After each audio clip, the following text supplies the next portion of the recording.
신인규 변호사님 연결하겠습니다. 변호사님.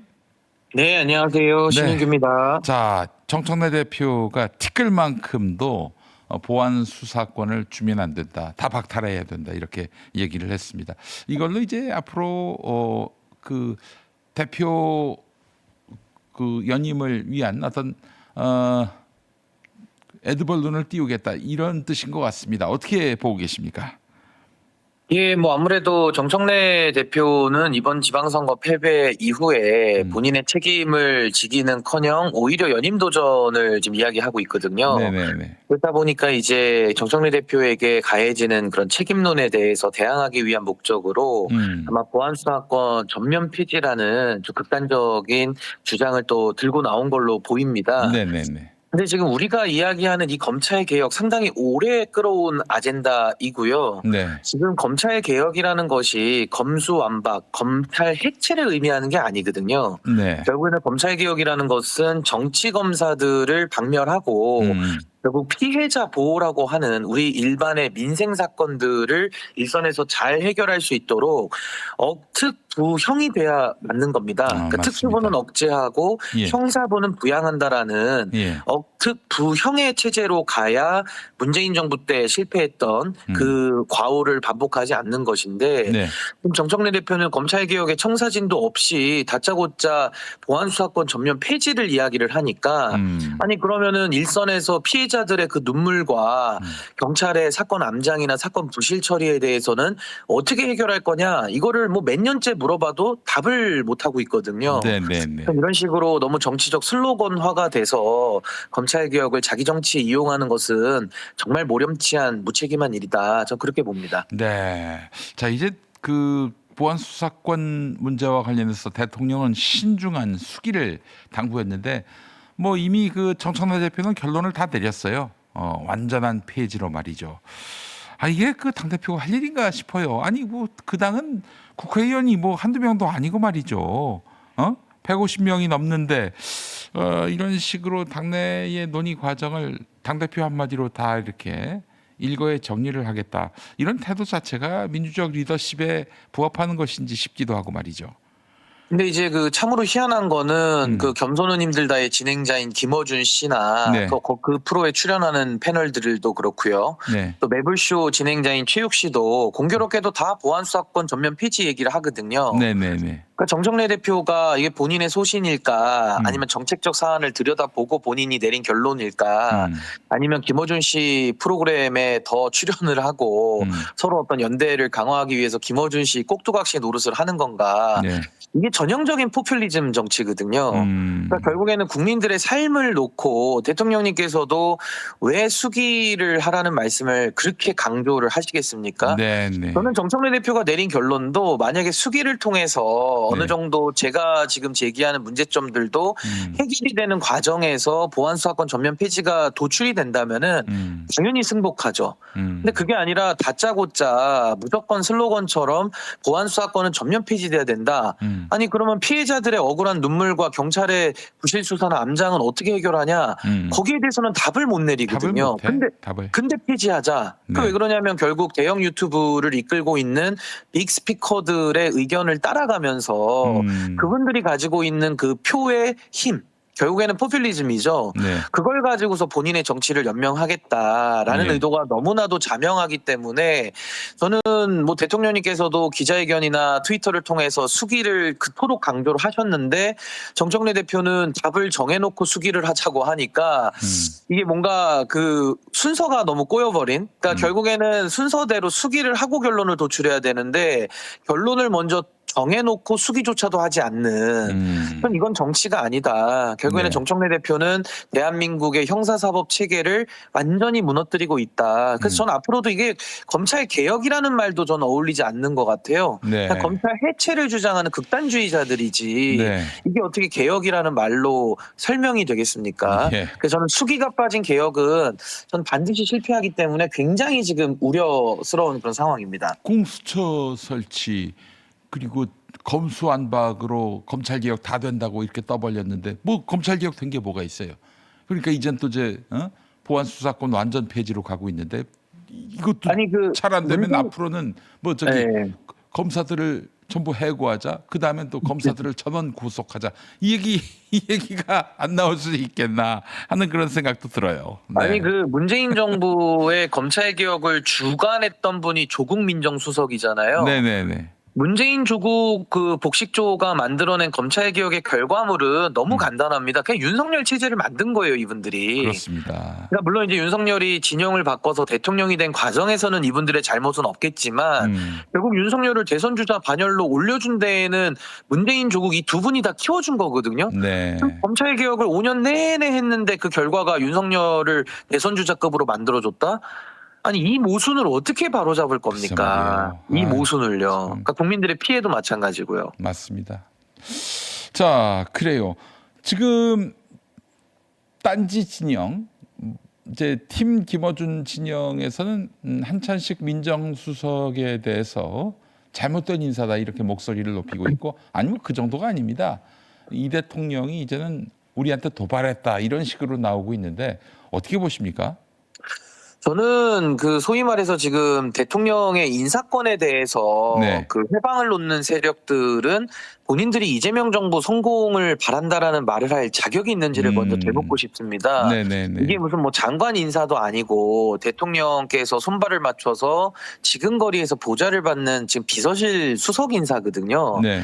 아니 그렇다라고 한다면 대통령께서 인사권의 그 재량 범위가 가장 폭넓게 존중되는 영역인데 한찬식 민정수석에 대해서도 하마평이 올라올 때부터 임명하기 전부터 무조건 묻지마 반대를 했거든요. 글쎄 말이에요. 저도 그 반대 이유를 보니까 결국 한 두세 가지 됩니다. 하나는 뭐 최병렬 전 대표의 사위다. 뭐 그 주장이 하나 있는 것 같습니다. 네. 최병렬 전 대표는 노무현 대통령 탄핵을 추진했던 사람이고요. 예. 그리고 나서 또 하나가 이제 그 환경부 블랙리스트 사건을 수사한 검사다. 네. 이 한 두세 가지를 가지고 좀 이야기를 하는 것인데 예.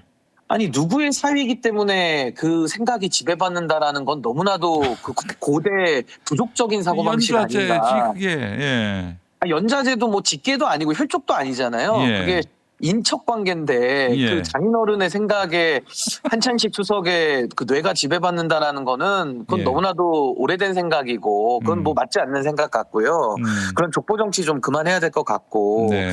또 하나는 문재인 정부 인사들을 수사를 했기 때문에 문제다. 그러면 문재인 정부는 성역입니까? 뭐 죄를 지어도 수사하면 안 되는 건가요? 그럼요. 아니, 그러니까 저는 환경부 블랙리스트 사건에 대해서 수사가 조작됐거나 재판이 잘못됐으면 이건 재심을 통해서 바로잡아야 되는데 또 그런 노력은 하지 않거든요.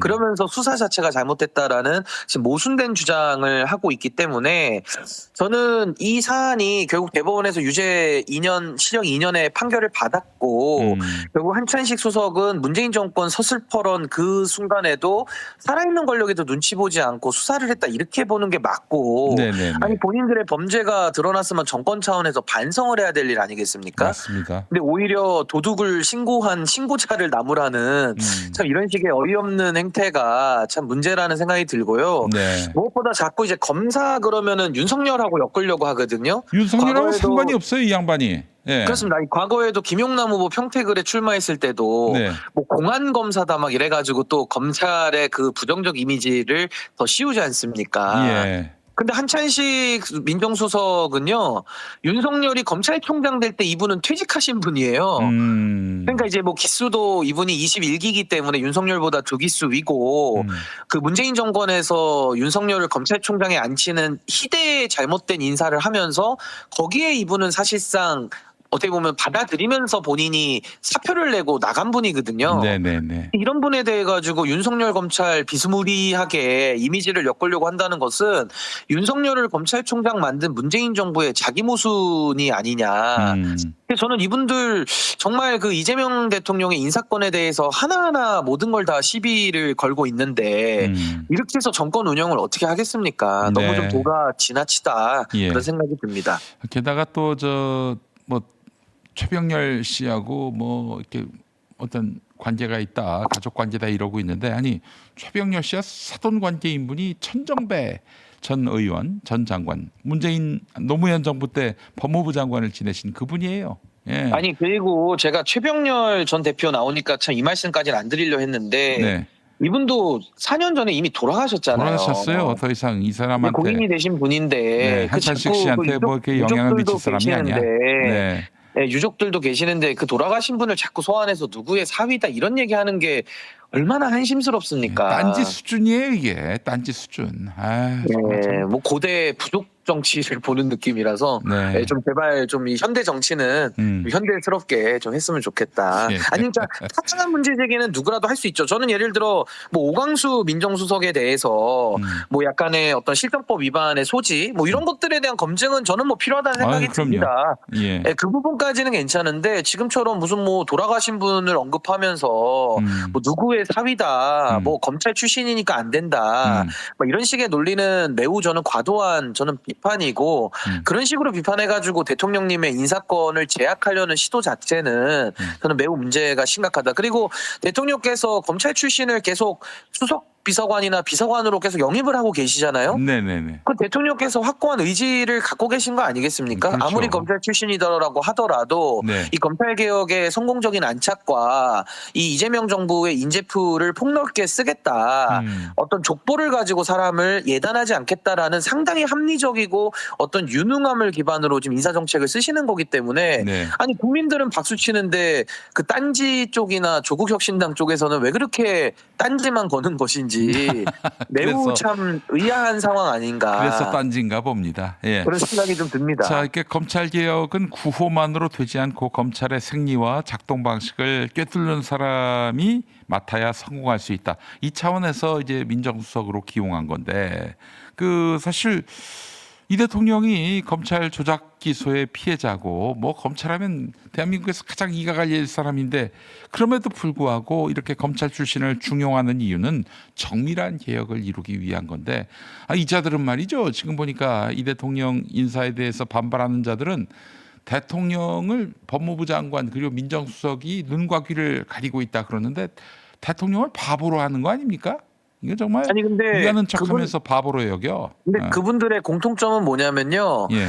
나는 이재명 대통령을 뽑았지만 내 뜻대로 일하지 않으면 지지는 언제든지 처리하겠다라고 이야기를 하거든요. 그러니까 결국에는 이재명 대통령을 지지하는 게 아니라 이재명 대통령을 뽑은 자기 자신을 지지하고 있는 겁니다. 아, 그러네. 결국 내 말을 듣지 않으면은 지지 처리하겠다. 이게 거의 무슨 협박 수준 아니겠습니까? 예. 그러면은 그런 식의 논리를 따지면 대통령이 국가를 위한 결단 어떻게 하겠습니까? 과거에 노무현 대통령도 국가를 위한 결단했을 때 지지층들이 흔들어 버리면서 노무현 정권을 무너뜨린 거 아니겠습니까? 네. 그러니까 저는 이런 식의 그런 논법들이 난무하는 거 매우 부적절하고요. 또 대통령께서도 어떤 유능함이라는 기준을 가지고 지금 일을 해 나가고 있는데 과거에 윤석열 정권과 문재인 정권의 공통점이 있습니다. 네. 뭐냐면은 국정원 1급들 다 사표 받았거든요. 네네. 문재인 정권도 그렇고 윤석열 정권도 쌍둥이처럼 똑같이 했습니다. 그러면서 자기 사람 다 심었거든요. 네네. 그러니 나라가 두동강 안 나겠습니까? 맞습니다. 근데 이재명 대통령께서는 1급들 사표도 안 받습니다. 아니, 처리할 사람들 뭐 내란과 관련이 있다거나 어떤 필요가 있을 때 그 사람을 그 각계로 판단하는 것이지 뭐 전 정권 사람이니까 다 사표 받아라 뭐 어느 조직 출신이면은 다 안 된다 이런 식의 유치한 논법 쓰지 않거든요. 유치해요, 진짜 유치합니다. 예. 그리고 나라가 두동강이 나고 다 그 정권에 줄 서지 않겠습니까? 근데 저는 지금 시대가 바뀌었고 이재명 정부하에서는 오직 하나 국민을 위한 유능함 그리고 국민을 위한 충직함 이걸 가지고 지금 인선을 해 나가고 있기 때문에 저는 아무리 딴지에서 내지는 조국혁신당이 딴지를 걸어도 많은 다수의 국민들은 이재명 대통령의 인사에 대해서 박수를 칩니다. 지금도 야당이라고 하는 국민의힘에서 뭐 그렇게 비판하는 게 있나요? 네. 오히려 지금 딴지나 조국혁신당이 아주 선명 야당 역할을 하고 있을 뿐이지 오히려 국민들의 대다수들은 아니 이런 식의 합리적이고 어떤 일 중심의 대통령께서 하고자 하시는 국정 운영을 잘 뒷받침하는 참모들을 임명하는 거에 대해서 국민들은 별로 불만이 없는 것 같거든요. 네. 알겠습니다. 자, 그 법률가이시니까 신 변호사님께서 그 어제 그 박성재 전 법무부 장관 판결 25년형 나온 거 아마 주목하셨을 것 같은데 아니 계엄에 관한 그 내란에 관한 아주 구체적인 판단이 나와서 여러 가지로 주목됐는데 한마디로 명태균에 대한 황금폰이 공개될까봐 염려돼서 내란을 일으켰다. 이렇게 보는 시각이 있는 것 같습니다.